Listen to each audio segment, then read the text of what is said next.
നമസ്കാരം, ഇത് one India Malayalam. എനിക്ക് വേണ്ടത് മുസ്ലിം ബാസ്റ്റേഡ്സിന്റെ ഡെഡ് ബോഡികളാണ്. ഇതെന്റെ ഉത്തരവാണ്, അനുസരിക്കുക. തന്റെ ഓഫീസിലിരുന്ന കീഴ് ജീവനക്കാരനോട് പൊതുജനത്തിനു നേരെ വെടിയുതിർക്കാൻ ഉത്തരവിടുന്ന ഒരു ഉന്നത ഉദ്യോഗസ്ഥന്റെ വാക്കുകളാണ് ഇവ. ഇവിടെ സംഘർഷമൊന്നുമില്ല സർ. ഞാനിവിടെ കാണുന്നത് 2 പെൺകുട്ടികൾ വീടിന് മുന്നിൽ കളിച്ചു നിൽക്കുന്നതാണ്. പോലീസ് വാഹനത്തെ നോക്കി വേറൊരാൾ നിൽക്കുന്നുണ്ട്, മറ്റൊന്നുമില്ല. വെടിവെപ്പ് നടത്തൂ എന്ന ഉദ്യോഗസ്ഥന്റെ ആവശ്യം തള്ളി സ്ഥലത്തുണ്ടായിരുന്ന കീഴുദ്യോഗസ്ഥൻ പറഞ്ഞപ്പോൾ കൂടുതൽ പ്രകോപിതനായാണ് ആ മേലുദ്യോഗസ്ഥൻ വെടിവെക്കാനുള്ള അന്ത്യശാസനം നൽകിയത്. ഇത് അക്ഷരം പ്രതി അനുസരിച്ച കീഴുദ്യോഗസ്ഥർ ഒടുവിൽ 11 വയസ്സുള്ള ഒരു മുസ്ലിം പെൺകുട്ടിയുടെ ജീവനറ്റ ശരീരം തന്റെ മേലുദ്യോഗസ്ഥന് സമ്മാനമായി നൽകി. സ്വന്തം വീടിന് മുന്നിൽ തന്റെ അനിയത്തിക്കൊപ്പം കളിച്ചുകൊണ്ടിരുന്ന സിറാജുന്നിസ എന്ന 11-കാരിയാണ് പോലീസുകാർ മൃതശരീരമായി മേലുദ്യോഗസ്ഥന് നൽകിയത്. മുസ്ലിം മൃതദേഹം ആവശ്യപ്പെട്ട സാറിനുള്ള സമ്മാനം. 1991 കരുണാകരൻ മുഖ്യമന്ത്രിയായിരിക്കുന്ന സമയത്ത് പാലക്കാട് മേപ്പറമ്പിലാണ് ഈ സംഭവം നടക്കുന്നത്. അന്ന് കോഴിക്കോട് DIG ആയിരുന്ന രമൺ ശ്രീവാസ്തവയാണ് ഈ വെടിവെപ്പ് നടത്താൻ ഉത്തരവിട്ട മേലുദ്യോഗസ്ഥൻ. വർഷങ്ങൾക്കിപ്പുറം ഇതേ രമൺ ശ്രീവാസ്തവ പിണറായി വിജയന്റെ പോലീസ് സേനയുടെ ഉപദേശകനായി മടങ്ങിയെത്തുകയാണ്. 1991 ഡിസംബർ 15 പാലക്കാട് കളക്ടറുടെ ചേംബറിൽ അണക്കെട്ടുകളുമായി ബന്ധപ്പെട്ട വിഷയത്തിൽ ഒരു നിയമസഭാ സമിതി രൂപീകരിച്ചതിന്റെ യോഗം നടക്കുകയാണ്. അന്ന് ഒറ്റപ്പാലം MLA ആയിരുന്ന VC കബീറും ജലസേചന മന്ത്രിയായിരുന്ന TM ജേക്കബുമെല്ലാം യോഗത്തിൽ പങ്കെടുക്കുന്നുണ്ട്.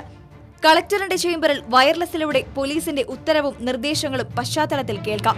മേപ്പറമ്പ്, പുതുപ്പള്ളി ഭാഗങ്ങളിൽ നേരിയ പ്രശ്നങ്ങളുണ്ടായിരുന്നതിനാൽ അവിടെ നിന്നുള്ള പോലീസ് നടപടികൾ നേരിട്ടറിയാനായിരുന്നു കളക്ടറുടെ ചേംബറിൽ അപ്പോൾ വയർലെസ് പ്രവർത്തിപ്പിച്ചിരുന്നത്.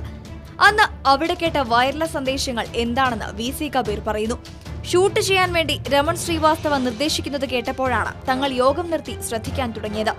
എല്ലാവരെയും ഷൂട്ട് ചെയ്യാൻ രമൺ ശ്രീവാസ്തവ നിർദ്ദേശിക്കുന്നു. പിന്നീടാണ് അവിടെ വെടിവെപ്പുണ്ടായത്. ഇന്ത്യയിൽ വർഗീയ സംഘർഷങ്ങൾ പൊട്ടിപ്പുറപ്പെടാൻ ഇടയാക്കിയ സംഭവമായിരുന്നു 91 സംഘപരിവാർ സംഘടനകളുടെ നേതൃത്വത്തിൽ മുരളി മനോഹർ ജോഷി നടത്തിയ ഏകതാ യാത്ര. അയോധ്യയിലെ ബാബറി മസ്ജിദ് പൊളിച്ച് രാംക്ഷേത്രം നിർമ്മിക്കണമെന്നാവശ്യമുന്നയിച്ച് കശ്മീർ മുതൽ കന്യാകുമാരി വരെയായിരുന്നു ആ യാത്ര. ഈ യാത്രയെ അനുകൂലിച്ചും അഭിവാദ്യങ്ങൾ അർപ്പിച്ചും സംസ്ഥാനമൊട്ടാകെ സംഘപരിവാർ സംഘടനകൾ ഉപയാത്രകളും നടത്തിയിരുന്നു. ഇതാണ് ഒടുവിൽ പാലക്കാട്ടെ വെടിവെപ്പിൽ കലാശിച്ചത്. വീടിന് മുന്നിൽ കളിച്ചുകൊണ്ടിരുന്ന സിറാജുന്നിസയുടെ മൂക്കിന് താഴെ വെടിയുണ്ട തുളച്ചുകയറി മറുവശത്തേക്ക് പോയി. തൽക്ഷണം മരിക്കുകയും ചെയ്തു. വെടിയേറ്റു വീണ അവളെ എടുക്കാൻ ശ്രമിച്ച വീട്ടുകാർക്കും അടുത്തുണ്ടായിരുന്ന അനിയത്തിക്കുമെല്ലാം പോലീസിന്റെ ക്രൂരമർദ്ദനമേറ്റു. എന്നാൽ വൈദ്യുത പോസ്റ്റിലേറ്റ് വെടിയുണ്ട തിരിച്ചടിച്ചപ്പോഴാണ് സിറാജുന്നിസയുടെ തലയിൽ കൊണ്ടതെന്നായിരുന്നു പോലീസ് ഉണ്ടാക്കിയ തിരക്കഥ. 100 പേരുമായി സംഘം ചേർന്ന് പോലീസിനെ ആക്രമിക്കാൻ വന്ന തീവ്രവാദി സംഘത്തിന്റെ നേതാവായി 11-കാരി സിറാജുന്നിസയെ പോലീസ് ചിത്രീകരിക്കുകയും ചെയ്തു. അന്ന് സംഭവത്തിന് ദൃക്സാക്ഷിയായിരുന്ന കൊളക്കാടൻ മൂസ ഹാജി സുപ്രീം കോടതിയെ വരെ സമീപിച്ചെങ്കിലും ഒരു പോലീസുകാരൻ പോലും ശിക്ഷിക്കപ്പെട്ടില്ല. പിന്നീട് നടന്ന തെരഞ്ഞെടുപ്പിൽ ഇടതുമുന്നണി ഇത് വലിയ വിഷയമായി ഉയർത്തിയെങ്കിലും അധികാരത്തിലെത്തിയപ്പോൾ വിഷയം മറന്നു എന്ന് വേണം കരുതാൻ. ഇപ്പോൾ അതേ ഇടതുമുന്നണിയുടെ മുഖ്യമന്ത്രി നിയമിക്കുന്ന പോലീസ് ഉപദേശകനായാണ് രമൺ ശ്രീവാസ്തവ മടങ്ങിയെത്തുന്നത്. ഈ വാർത്തയോട് പ്രതികരിക്കാം ഒരു കമന്റിലൂടെ. For latest news, like, share and subscribe to one India Malayalam.